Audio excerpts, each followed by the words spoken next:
We are gathered here in a room with stacks of Trophy Room 1s, where in just one moment, Sockjig will enter the studio and deliver the State of the Sneaker Game address to his podcast audience.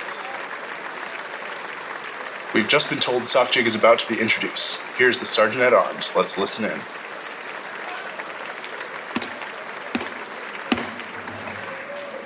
Ladies and gentlemen, the host of the show.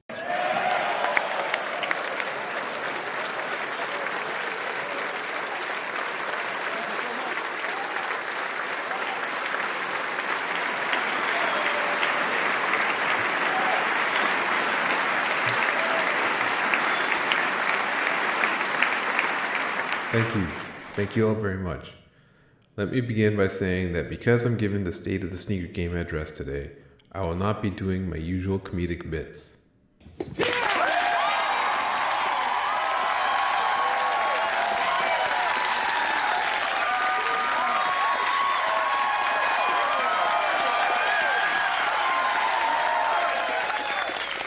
Well, that was unnecessary. Let's start the show.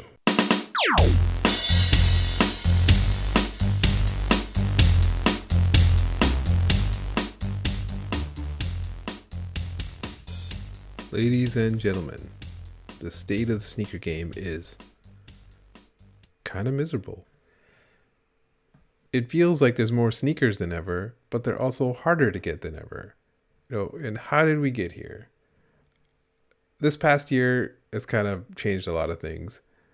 COVID has everyone at home thinking about side hustles and getting rich. And the pandemic has basically brought a lot of people into reselling because of that. So there's more and more people into the game.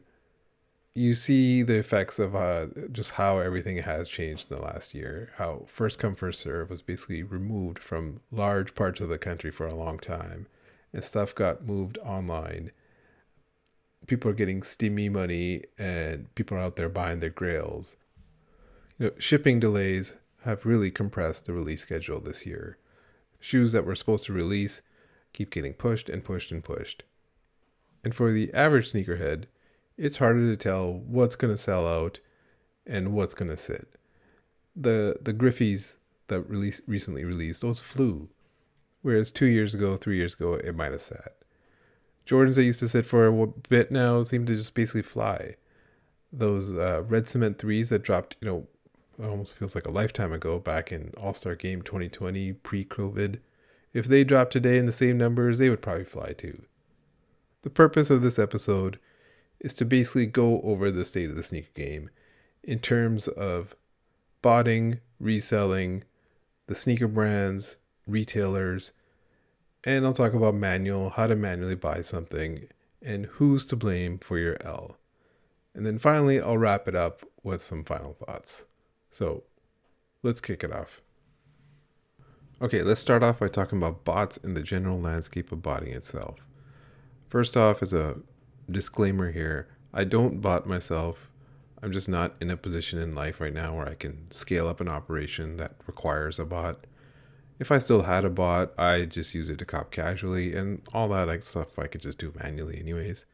So it's not exactly my expertise, but I do have a general idea of what's going on, but not the details like, what's the right task proxy ratio kind of stuff. Shout out to the group chat I'm in called Showers Gang. There's a lot of people in there that bought, at different levels from, really highly scaled up to, casual. So I've learned a lot from them and just from other people I know in this game. So that's why I said I have a general idea of what's going on, but I'm not in the trenches. So I'm keeping this kind of high level. There's other podcasts out there that go into the weeds and this kind of stuff, like, Lucky Botter's podcast, the GF and F1. And Kickscast as well. So I recommend checking those out. But the idea here is give the general idea of the botting landscape for Shopify, Nike, Footsites, YeezySupply, and some overall thoughts. So let's start off with Shopify, which I've mentioned many times here. They have an anti-bot solution that sort of works. What we've seen recently, even, it's still really up to retailers to kind of implement it properly. You see sometimes there's drops where they enable checkpoint early, like 2 minutes before the drop, and people have monitors for that kind of stuff. So they, start solving that CAPTCHA and getting your kind of pre-cart primed before the drop. And that's basically what the bot will do too. It'll do that for you. So, sometimes if a retailer does that early, it gives bots a heads up, and it's kind of impossible manual. But what Shopify has done, has come a long way, is they've made it a pain to bot at scale. There's no one getting clips anymore on Shopify. You can get one or two max because of the limitations of checkpoint and CAPTCHAs and that kind of stuff. Most of what you see on Shopify bots now are, for example, is like a Kith drop. If they drop 100 dunks, you might see a bot get like 95 of those pairs, and 5 of them go to manual that, probably had sock jigged or something like that. Kith sees those orders. As long as every email address is unique, email and shipping address is unique, they're probably fine. They'll ship those pairs, even if 95% of those pairs went to bots. They've done their part of, having a question in each CAPTCHA up.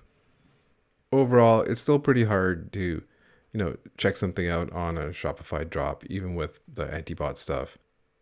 But it is possible. I've hit many times. Some of these drops are, geolocated, so only Canada can cop. That's helped a lot for me personally. But, the era of, seeing a link on Twitter and following it, and, even though it's like 3 minutes late, you're not going to cop on that. You have to be ready and primed. But Shopify has shown that they can, as I said, stop bots whenever they want with this new domains and difficult questions and stuff. And I assume soon, the checkpoint will change to have us, playing Centipede or Tetris or something. Okay, on to Nike.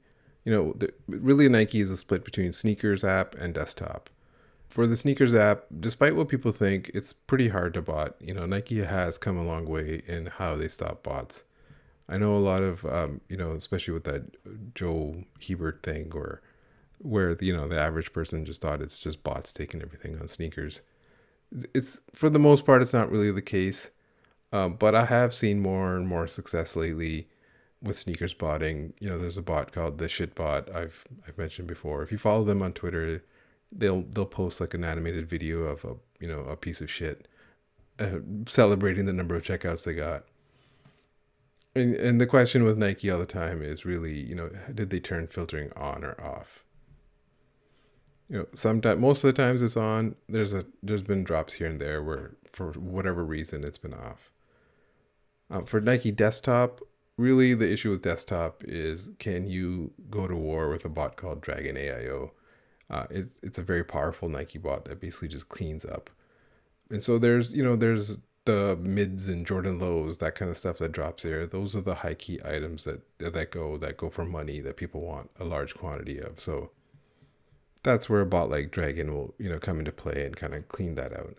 It's still possible manual here and there, but for the most part, other than like those mids and lows, there's usually not that much worth botting on Nike, unless Nike desktop, that is, unless some random golf shoe or Jordan golf shoe or something drops. And then there's Footsites. Footsites are basically impossible to manually cop these days. Last time I tried, you get into this queue, the little bag bounces up and down. You might get through, you add to cart, it says the out of stock. You try that 10 times, and then it says you're banned. Or you're kicked out of the queue after that. Great experience. Footsites seems to be like shuffling the deck on the Titanic a bit. They've jumped around from a lot of different technologies, putting in patches here and there. I've mentioned before how it doesn't seem like they're just too big and have too bought in to a solution to want to switch out to something like Shopify for these kind of drops. It's like when a sports team, assigns a player for a lot of money, then that player ends up being shitty, but because they paid a high contract, they have to play. So, if you paid, you have to play. Same kind of thing I assume is happening here. If you've paid, Akamai or Perimeter X or Datadome or whatever, all this money, then you got to play them, because it's too much work to, throw the whole system out and start over again. But in terms of botting, the same thing here, like those technologies I mentioned, it went from, generating cookies for Akamai to, dealing with Perimeter X and whatever Datadome is. And, then there's this whole queue thing that jumped in. But the biggest thing is those botters that do check out, their issue is payment verification, which means your order is canceled because your what they say in the emails, your payment couldn't be verified. And what happens with those is, who knows? They're either just restocked later or released in store, whatever. So whatever's happening there to do the PV, it's not done in real time. They can't stop you from checking out. They can only analyze that afterwards and then cancel it. But that doesn't really help anyone who's trying for the Mocha one. The other thing with Footsites is they still have the app reservations. They have the FLX system in the US. I'm not really super familiar with it because they don't have it in Canada. But from what I've seen, you kind of need millions of points to consistently hit. And to do that, you got to be going to the store and buying. You got to go buy junk in the store then. Average person is not doing that. It's usually those bulk reseller types, buying bricks that are doing that. And I've seen, on Twitter, you see when people start tweeting about the app lagging, or you have a confirmation and you can't even confirm it.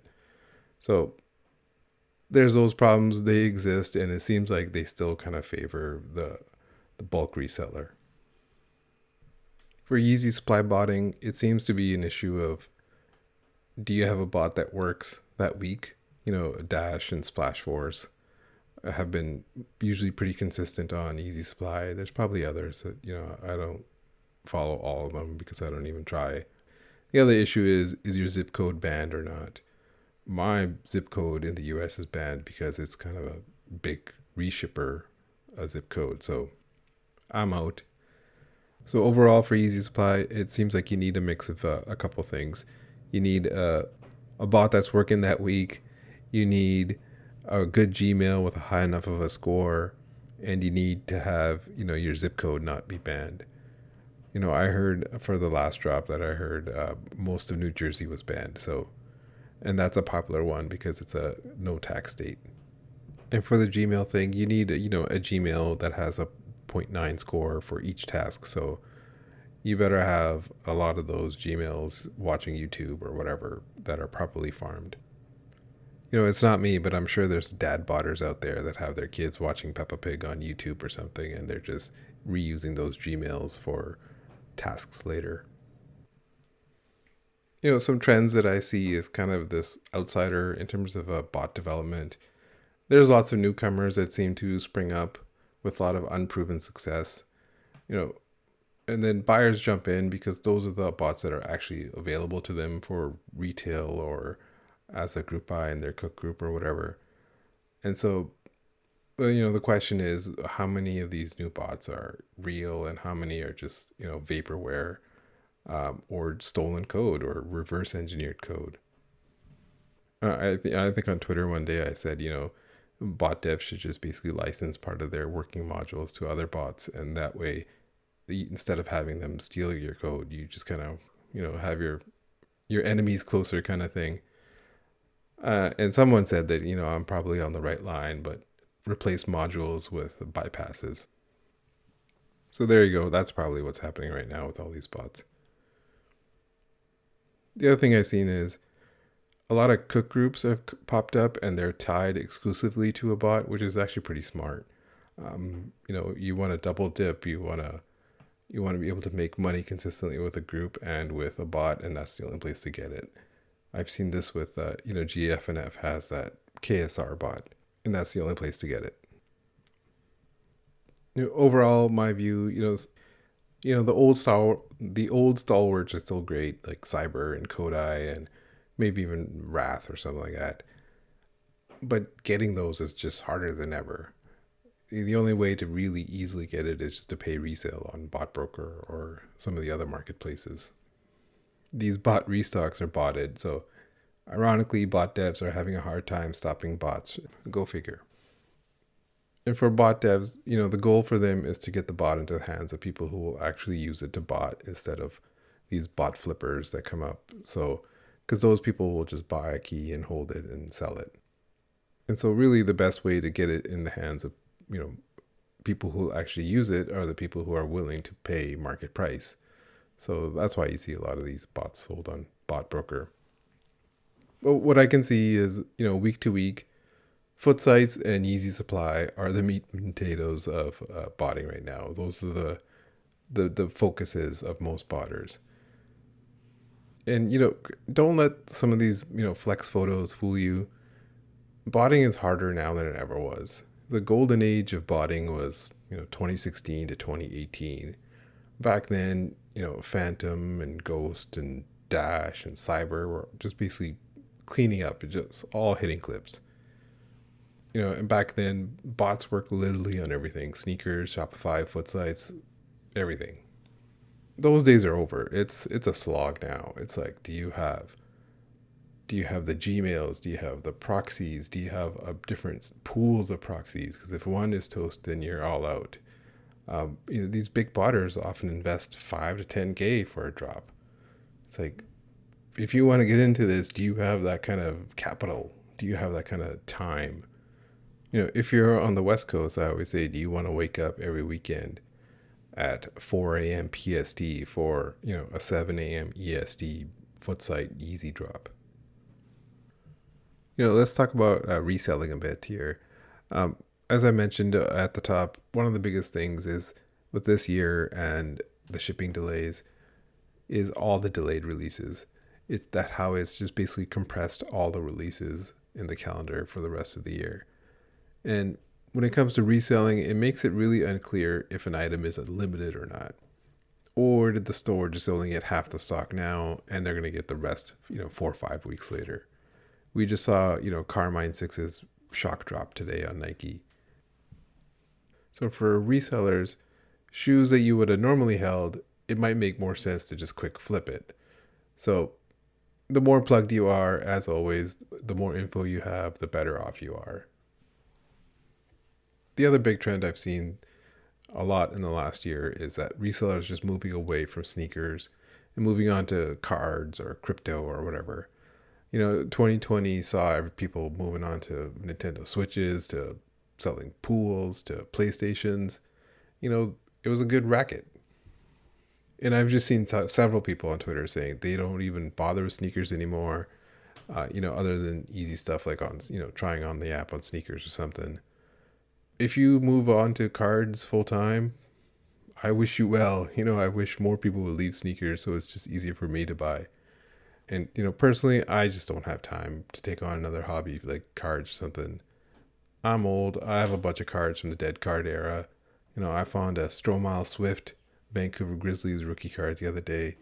I looked on eBay and someone had a listing of it for 99 cents and they had 156 available. Somehow the Marvel cards I bought back then are probably the only ones worth anything, and the Ken Griffey rookie is not worth that much. The other trend I saw a lot with quarantine was a lot of people moving on to like Instagram live raffling. Some of these bigger IG accounts that raffle, they just go buy the item from consignment store at consignment price and raffle it and make more money on top of that. Personally, I'm not into sneaker gambling. I'm not a fan at all. For every flex you see of someone winning some grail for $11, there's no flex from the person who spent thousands of dollars and only has a bunch of Marshall's outlet shoes as a random box prize. And, for all those winners, how many gambling addicts have these accounts created? So if it hasn't already, I'm sure there'll be a story of some IG raffler who took everyone's money and is on the lam and was legit. Everyone is legit until one day they're not. The other thing I've seen is, brick groups were a big trend last year, not so much this year. I'm sure they still exist. It's just harder than ever, and the people who are good at it are working on it.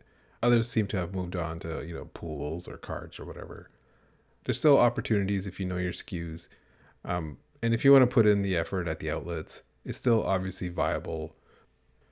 Another trend is moving to sneaker investments only.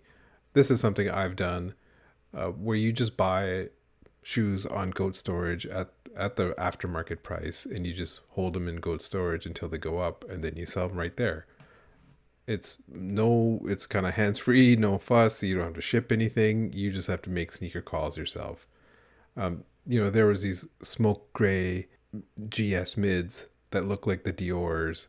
that were, $120, $130, $140.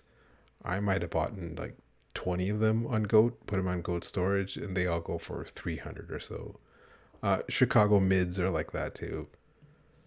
It's not always rosy pictures. Sometimes you might make a call and your money just sits there and it hasn't done anything. Like you might have Royal Toll, for example.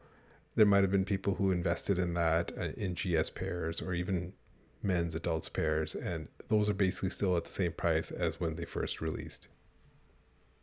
The other thing I'll see sometimes is shoes that seem to have like no profit, even say like an ugly high dunk or something like that, where if you had sold it after fees, you might make, 30 cents.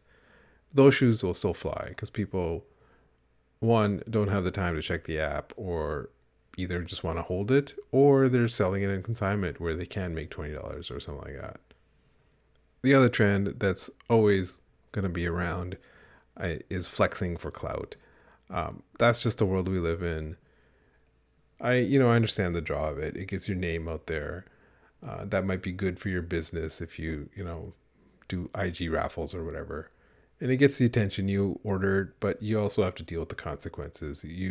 If you want to flex like that, you get to have people calling you an idiot. You saw Joe West doing that glamorizing resell with his flex shots with mountains of sneakers and his giant deck full of sneakers. The other thing that guy has done, and those flex shots do, is they show resell as this viable career path.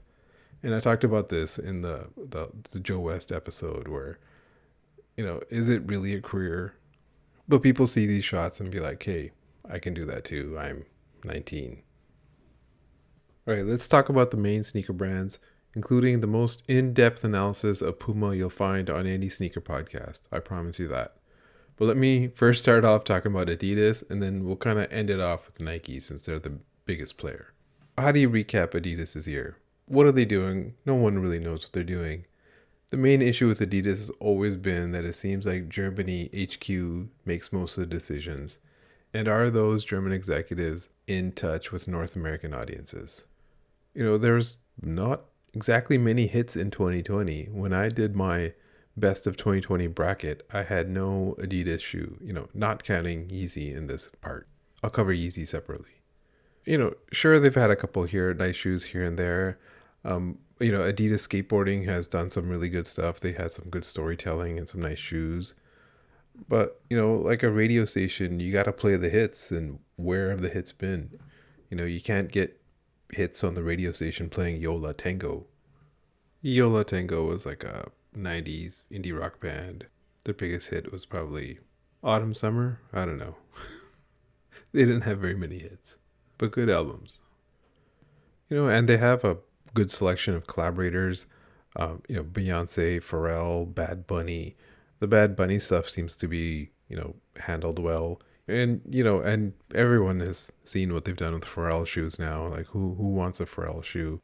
The Pharrell line is kind of indicative of what they need to do, across the line. Is kind of scale it back, generate some hype, make some hits. That's not exactly an easy task. And the hope is to get, Jerry Lorenzo in the building, who is someone who is, good at that. But he's tasked with performance. Focused on performance, bringing hype back to Adidas basketball. And, on the Complex podcast when he was on there, he thought that as a plus instead of a negative, and that there's room there to grow. Will Jerry Lorenzo get people, on these Jerry Lorenzo Facebook groups, will he get people to start wearing performance basketball shoes on the street? That remains to be seen. It's a tough ask if you ask me, but like I said, he sees that's where there's room to gain, so go nuts. He was already kind of switching the narrative on that podcast that he was on, talking about how I want shoes that fits my clothing, not the other way around. I want to wear shoes. The shoes shouldn't be wearing me. Making the shoes shouldn't be the centerpiece. Very media ready for that interview, I thought. So Adidas, you got Jerry. So the hope is you can generate hype again, make some hits. Like I said, easier said than done. On the other hand, I thought Yeezy had a really good year. For the most part, they really managed hype drops and regular drops really well. The shoes were accessible, it was easy to get. Problem is, a lot of those shoes were like 380s or 500 highs. Not exactly the shoes that people want. One of the things I thought Adidas and Yeezy did really well is how they used the Confirmed app. It made it easy to enter. You can just enter and carry on with your day. It wasn't like the sneakers experience where you had to, be there at a set time, be ready with everything, liking images and galleries and stuff before hitting the button and hoping for the got 'em thing. It was just set it and forget it, and then later on in the day you would get a notification. Made it super easy to carry on with your day.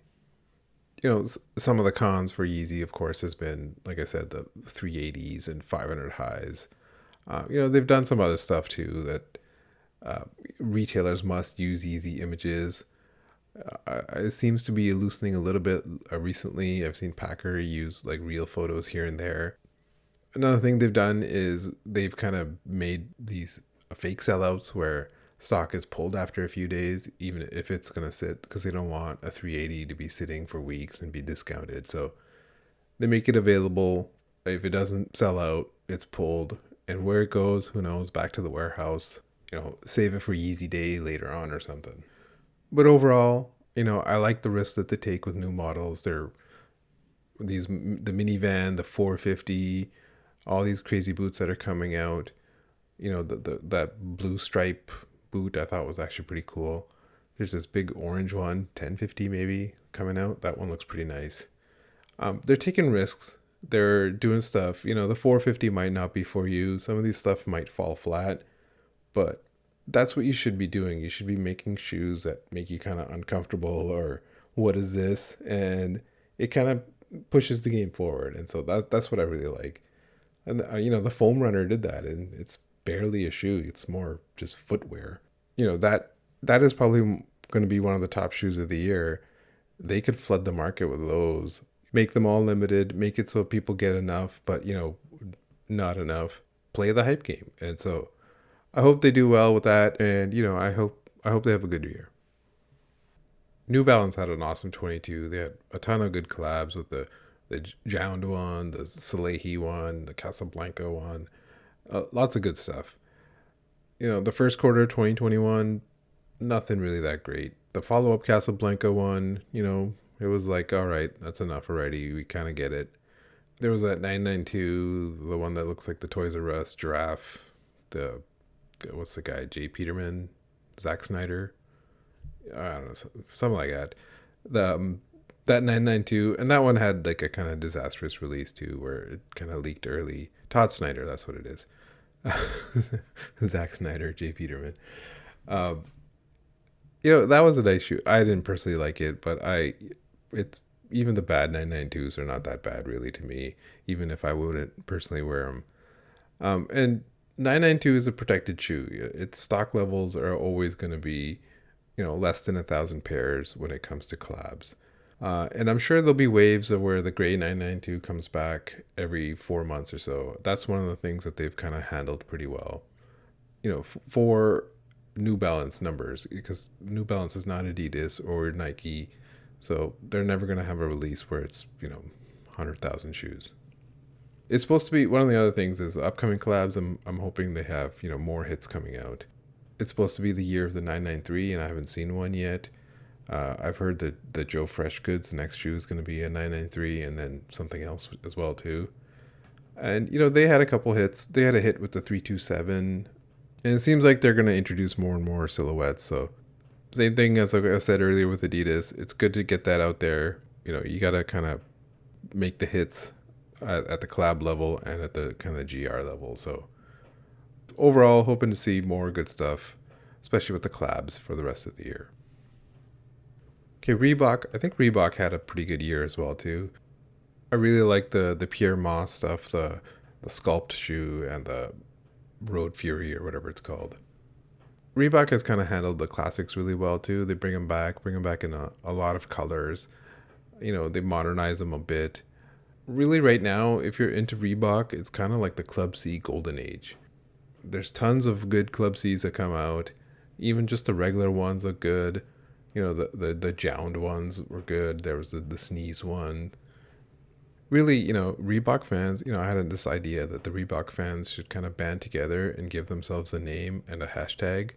Like, you know, like Bachman or Bach Dudes or, you know, Bach Buds. You know, I think it'd be really cool. I think I'm really onto something here, and I just gotta think of the right name for it. I'll come up with something. All right, Puma segment. As promised, the most in-depth analysis about Puma that you'll find on any sneaker podcast. Let's go.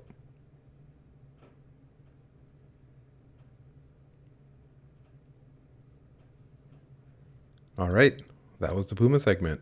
Fulfilling and rich. That, of course, brings us to Nike. You know, it's been a tough year in terms of publicity for Nike. You know, they've had to push all their releases because of shipping delays. You know, the year of the dunk is more like year of the delays. Am I right? Okay, hold on. Note to self, add laugh track here. They still haven't made enough Kobe's. Seems like we've all just accepted that. You know, the resale price on some of the recent releases have come down a bit. You know, of course, they've had the trophy room scandal with almost 100% of the pairs going out the back door. The Joe and Ann Hebert scandal, the Satan Shoes lawsuit. You know, that lawsuit just seemed like it was Nike just pushed over the edge. Like, all right, enough of this shit. I don't want any more bad publicity. You know, Joe Nike or Phil Nike or whatever his name is said, we're suing this assholes. No more Satan Shoes. You know, I'll talk about Satan Shoes on another podcast. You know, but overall buying trends in terms of Nikes and Jordans have kind of changed a lot in the last year. As we all know, with that documentary that came out, you know, shoes like the Cool Gray 3s and Georgetown 3s, the ones that used to sit a bit, now they're actually, you know, decently hard cops to get. You know, the stimulus has made Stealth 5s and shoes like that resell a lot. In terms of Jordans, ones, highs are still, you know, supreme. Mids are also still up there. Jordan 4s have done really well. You know, the shoes that look slim on, you know, in GS sizes have always done well.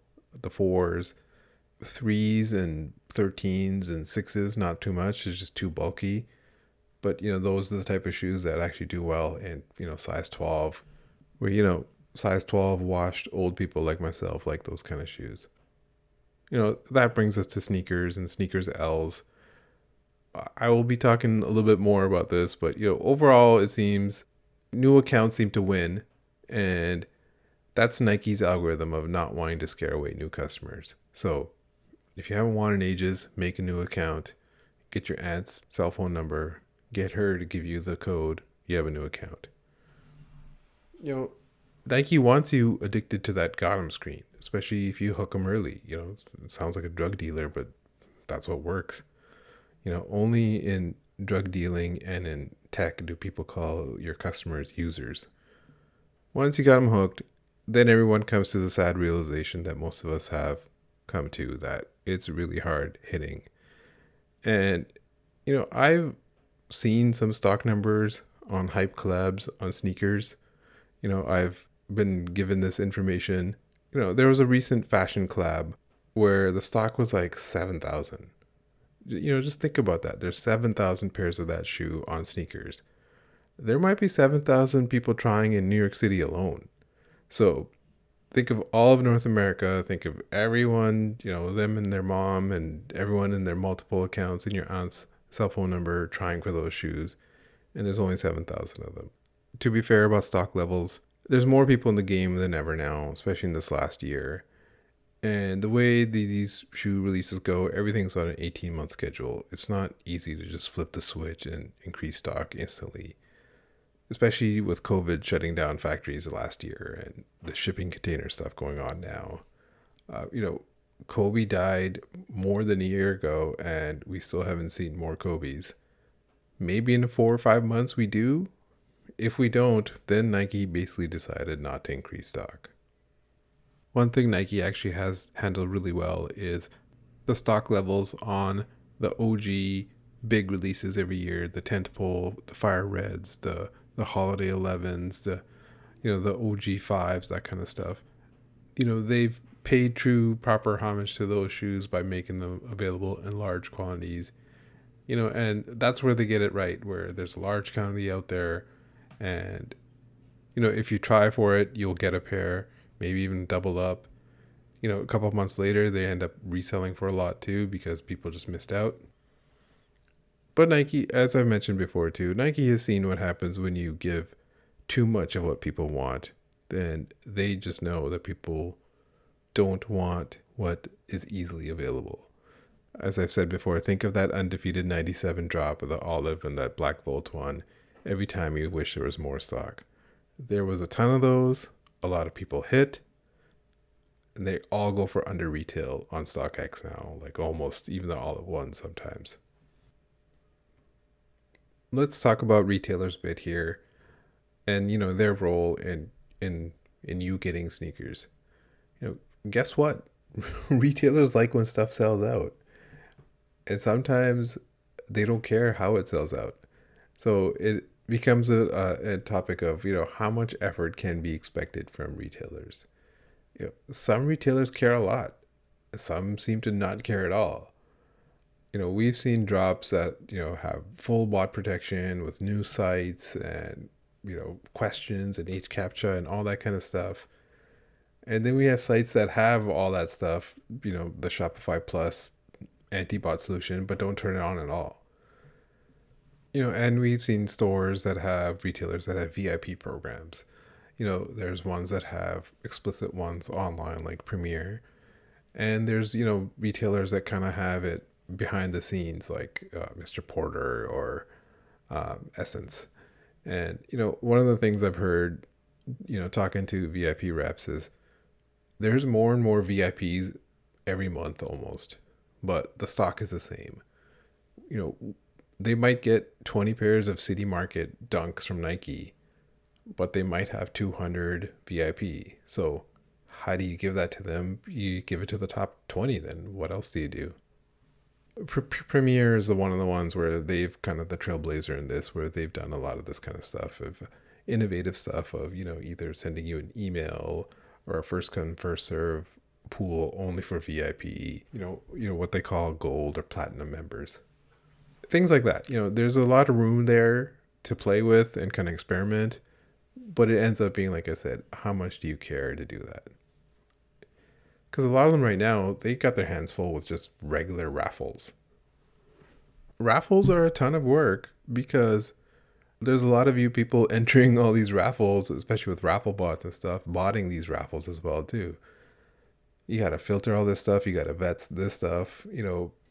If somebody entered and won last time, do you want to exclude them from this time? Do you have a program set to, figure that out? Or are you going to go through them one by one? It gets to the point where it's easier to just not care. And sometimes you see this with the retailers too, where they have raffles, but it just seems like it's a kind of a mirage, a theatrical display that we care when really you don't see very many winners. Another interesting thing with retailers, especially with small places, is if they ever get a hype collab, they usually do have no idea of how to actually release it. Some of them would just think that you can, email them an early link and things like that. That just doesn't work. Or they can't afford the Shopify Plus anti-bot stuff. That kind of stuff costs $2,000 a month or so. And they just don't have enough stock to drop them first come, first serve on a site, on just a regular Shopify site where they'll just all be botted. So usually it ends up being a raffle is the best way, and especially if they have 100 pairs or so, it almost always ends with disappointment. One other tactic I've seen use is I've seen Shoe Palace use this, and even maybe Nice Kicks, Shop Nice Kicks, is to charge high shipping price. If there's a shoe going out where the margin between retail and resale is razor thin, the retailer can basically charge, $20 or $30 for shipping, where the resellers would just skip it but a sneakerhead would just buy it because it still would be cheaper than it is from GOAT. And you'd get it a lot faster than, GOAT or StockX. Conversely, if, Shoe Palace or someone is going to drop a bunch of restocks of Mocha ones or UNC ones or something, they can charge $36 shipping because it's not like someone's going to add to cart and then abandon it once they see that shipping price. It really is kind of funny how retailers offer free ship for hype releases. So, I don't know, you guys are just losing money for no reason, but don't let me stop you. Okay, we've talked about bots and resellers, we've talked about brands, we've talked about retailers. Let's talk about manual for a bit here and what the state of the game is in 2021. Not gonna lie, it's pretty bleak. Your best bet is often sneakers, and we already know that is a shit show. For announced drops on Shopify, if they have an anti-bot solution and the stock is high enough, you could probably do a sock jig and check out. But if they have 125 dunks, you probably get an L too. For regular Shopify drops where it's just, a random restock during the day, those still just go to people sitting in the monitor, quick tasking it and checking it out right away. And Footsites, don't even bother. So those have been, while it used to be something that you could, kind of check out brute force manually, it gets to the point now where they just kick you out after 10 tries now. So who's to blame for your L? Oftentimes I just see resellers, botters often blamed for everything. But I wanted to break it down a bit and kind of figure it out who is to blame, who deserves the blame for most drops here. So I'm going to introduce something called the blame triangle. Okay, picture a triangle. One corner you have bots, another corner you have retailers, and in the third corner you have stock numbers.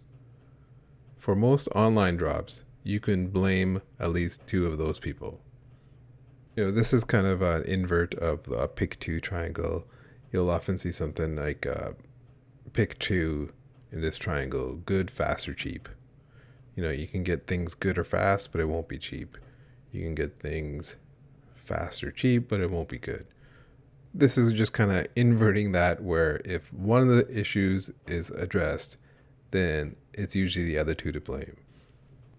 For stock, it's a question about, is it high or low? For retailers, it's a question about, did they care to implement something like an anti-bot solution, or did they not care at all? And for bots, it's a question of, did they hit or not? It's, true or false. So when you pick two in this triangle, there's three main buckets they fall in, and some outliers that I'll discuss at the end. Okay, first up, we're going to blame bots and low stock. These are all examples of drops where retailers at least tried.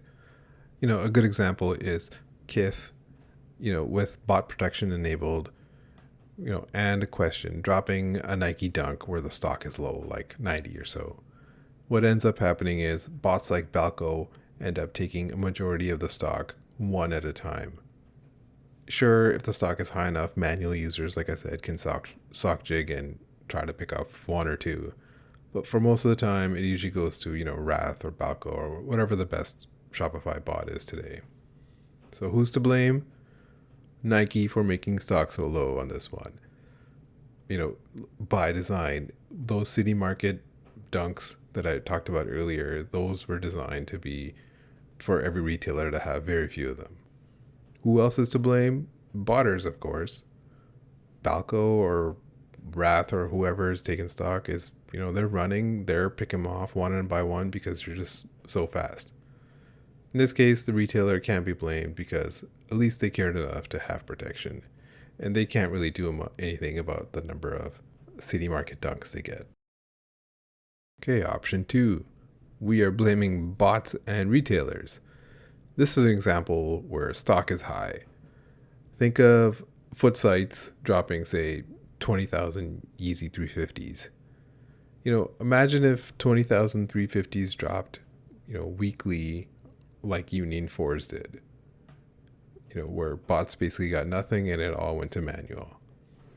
Instead of that world, we got Footsites and hardly any manual people hitting.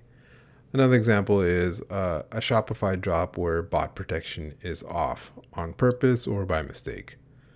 Like I said, several have done this, not to name names, but, DSM or Concepts have done this. Oh, right, I guess I named names. Another example, sneakers, when the filter's off. There's been times where sneakers have dropped shoes and there's no filter. Every bot works. And most of the time lately, sneakers has had a pretty good filter. So usually when they do that, it's almost like they do it on purpose. They're in this kind of need gone mode where they think something's going to sit. So let's just disable filters and let the bots eat. Another example is a Nike desktop release for mids or something, or Jordan 1 lows, where kind of Dragon AIO takes everything. That bot just kind of, burns through stock. Sure, manual can hit a little bit, but oftentimes those drops are like gone in minutes. And basically every YeezySupply release is like this too, where YeezySupply is to blame. Every single bot that's working that week is to blame, Daesh, or if Splash Force is working all of a sudden. So who's to blame? Footsites for not having a solution for manual. Retailers for not caring enough to, use solutions they have. And of course, botters for, running 20 servers and 5 different bots. The third option is when bots don't work, so you can blame retailers and the stock just being so low.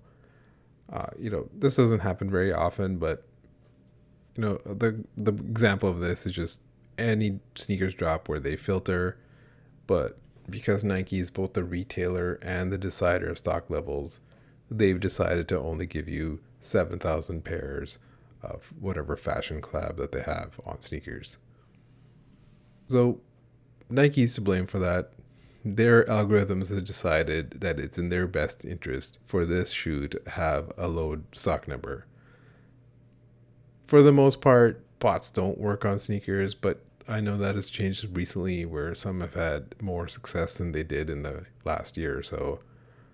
In my my convoluted example here, I said pick 2, which kind of covers most drops. There's a few other outliers here. There's ones where you can blame all 3. You can blame botters, you can blame the retailers, and you can blame, the stock level. An example of that is when sometimes you hear a Footsites dropping 1,000 pairs or 100 pairs of some random Air Force One or something. Or say there's some retailer is too small to have, Shopify Plus, and they decide to do an online drop. And so they drop it and all of a sudden, boom, it just goes to everyone running a bot for it. The other main outlier is when you can blame no one, where you can't blame bots, you can't blame the stock levels, and you can't blame the retailers. And these are what we call the Hall of Fame releases that we've all known. All those huge Shopify anti-bot drops are the ones that qualify for the Hall of Fame.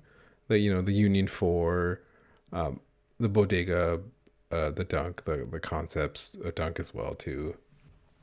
Really, even the Undefeated 97, the Olive Black Volt one probably qualifies because even though they didn't resell, there was a ton of stock, it was available, you could get it easily.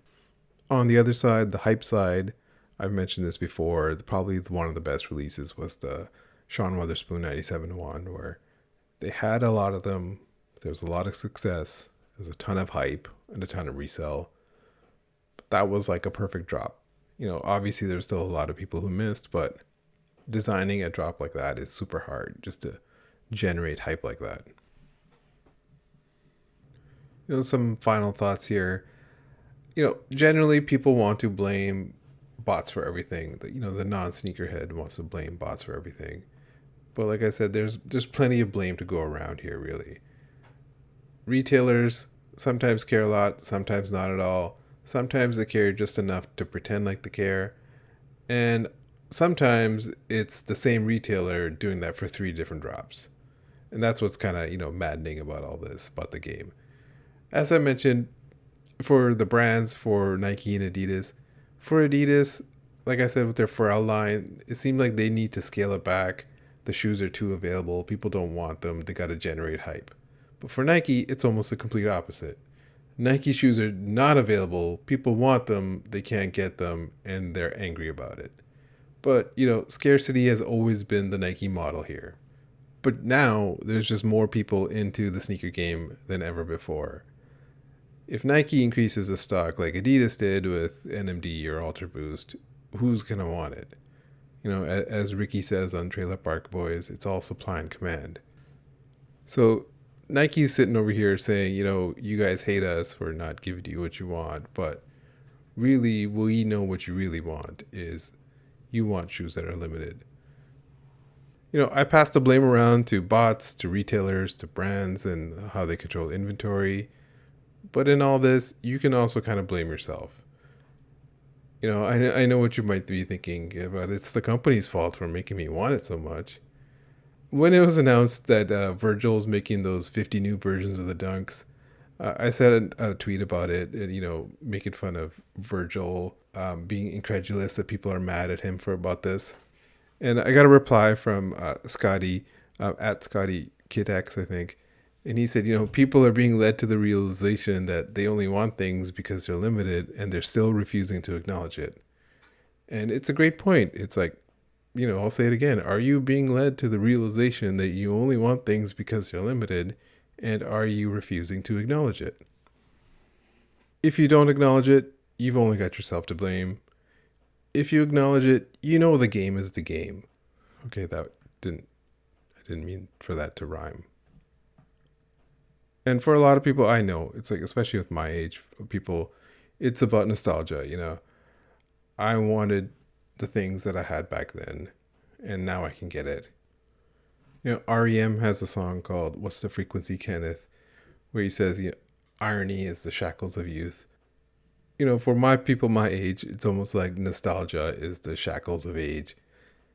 A lot of this kind of nostalgia-driven older people coming to terms with where they stand when it comes to sneakers. It's not how it was back in the day. And why can't we have it like that again? Back then, the way to get into sneakers was to see it on people's feet, going to the Foot Locker, kind of obsessing about it, seeing it on the wall because it's still sitting there. And you could take weeks to think about it or convince your mom to let you buy it. And then you finally go there and you bought it and it's the greatest day ever. Why can't we go to that? The brands are to blame for that. The retailers are to blame for that. The whole system is to blame for that. But, sometimes I see the blame going to just the younger generation itself.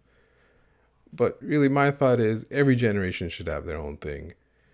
If you're 40 now, were you listening to your parents' records or were you listening to Guns N' Roses and Nirvana? If, you back in the day, you could pre-order from Foot Locker, maybe the current generation's thing is being influenced by someone on TikTok. It's just different, especially in this quarantine era where you're just at home all the time. But let's look at it realistically. How can we ask someone in 2021 in a panoramic with full knowledge about sneakers and access to apps to basically ignore the $20 profit sneaker sitting on the Foot Locker wall? Because some kid has been obsessing about it for 3 weeks and they got to go convince their mom to get it and it might take another 2 weeks. No, that guy's going to just buy that $20 sneaker right there, open his app on the way out and sell it. He's not going to think about some nostalgia guy's fever dream of some kid obsessing about it on the wall. So really, those shoes are just not going to sit now like they sat before. Sneakers are just too intertwined. Sneakers and resale are just too intertwined with each other, with commerce, and I don't know how they can be untangled. The game changed because it's supposed to change. Back in the day, if you could quickly sell a Jordan 1 mid for $40, guess what? It would have been the same shit back then as it is now. And we know the only way for Nike to kill the resale market is to just flood that wall by making enough so it meets demand. But that's not happening. Nike's not gonna turn into Adidas. Everyone's just playing the game as it's currently designed. In this game, in this kind of sneaker ecosystem, that's what I've been calling the game here. Who's invested to keep it exactly like it is? The brands, retailers, they would love to sell you more sneakers as long as it's not a pain. Cook groups and bots, they're pretty open about what they want. They want to sell something, make money, as long as you're paying your monthly fee. Even raffles. Raffles are, have a services and apps and raffle bots even. All these companies, they're not your friends. You can be loyal to them, but as I said, as soon as you stop paying, who are you? I know I've mentioned music quite a bit, but there's this one song I really like by a band called Dalek called Culture for Dollars. And he asked, who trades his culture for dollars? The song is really about the conflict between art and commerce and the quest for money versus the artistic integrity of real hip hop. These companies in this sneaker system all trade your culture, your sneaker culture, for dollars. There's nothing wrong with it.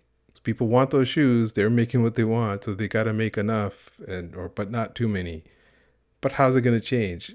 They're not the ones that have any incentive to change it. Really, only you have the ability to change it. Only you can change what you want, what you buy. If you only want shoes because they're limited, you got to play the game. You just can't casually be in the game anymore. You see this often when sneakers is trending. These days it's harder because sneakers trends every Saturday. But for the casuals out there who would maybe only try for...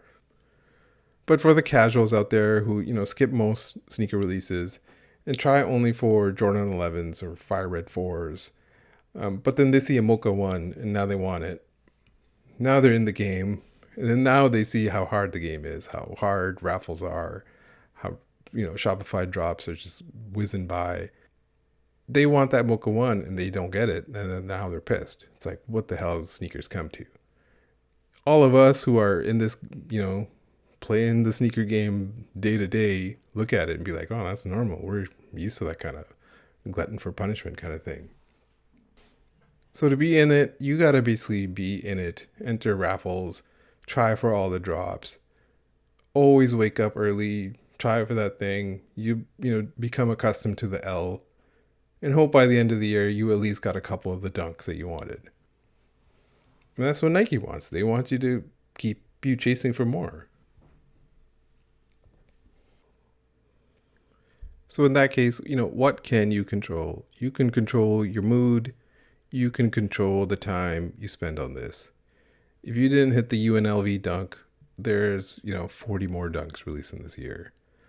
Skate the Great on Instagram, he had a great idea where anytime he gets a sneakers L, he takes that same amount of money and puts it into his savings account. That's an awesome idea. But in general, if the game is tiring you out, it's simple. You got to stop playing the game. It's okay to take a time out. It's okay to not have every single Air Jordan 1. It's okay to, kind of reassess your needs versus your wants and figure out what is really essential to you. Maybe skip the cops where you're just trying to cop something just to feel something. There's this book called A Fan's Notes where he describes watching football as disengaging from life for the feeling of being alive. So are you at home right now surrounded by sneakers, buying more sneakers just for the feeling of being alive? If you're doing that and having fun, have fun. If you're doing that and you're miserable, ask yourself why. Because if you don't want the hype sneakers, it's honestly one of the best times in sneakers, really. It's easier to buy authentic shoes now more than ever, especially on the apps. There's tons of apps. There's tons of shoes on StockX that are under retail. Even eBay, which is always a shit experience, will now send you authentic shoes. So what I'm saying is, if you don't want to be in Nike's Vice Grip, the answer is to not buy Nike. Like I said, they treat you like a user. They hook you. And if you're out of Nike's Vice Grip, you'll see that there's lots of other good sneakers out there. Like I said, it's the golden age for Reebok Club C. Bach Bros, that's it. That's what I'm going to call my group of Reebok guys. Hashtag Bach Bros. Please tag me in your Reebok posts with hashtag Bach Bros. I am Sockjig. That was the State of the Sneaker Game address. I'll see you next time.